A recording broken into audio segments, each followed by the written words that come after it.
On March 23rd, President Biden signed a $1.2 trillion spending bill into law, avoiding a government shutdown. Verify viewer Terry sent us a Facebook post describing the top 10 worst items in the new $1.2 trillion spending bill. She wants to know if they're legit. Using these sources, here's what we can verify. 6 of these claims are true. The bill does include border security funding for foreign countries, including Jordan and Egypt, additional aid to Ukraine, funding for outdoor recreation in New Hampshire and West Virginia, which could be used for kayaking and bike parks like the Post claim, money to build a pedestrian overpass at Coastal Carolina University, and funding for an Alaska king crab enhancement project. Most of this funding falls under community project funding, which is how members of Congress can get federal funds for local projects. The other claims made in this post are false, misleading, or need context. Let me explain.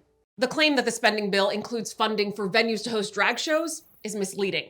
The bill does provide funding for an LGBT community center in Pennsylvania, which has hosted drag shows in the past.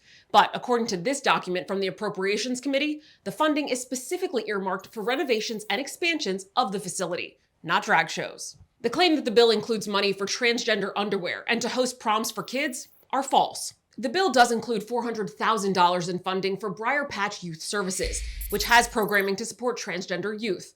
But the bill specifies that the money goes toward counseling services for at-risk youth, not underwear or proms. And finally, this claim says the bill includes funding for Detroit's annual Thanksgiving Day parade. That needs context. There is $3.5 million set aside in the bill to help the company that runs Detroit's annual parade build a new studio facility, but it's not earmarked for the parade itself. If you have questions about the spending bill, send them to us at questions@verifythis.com. With your Verify, I'm Ariande Till.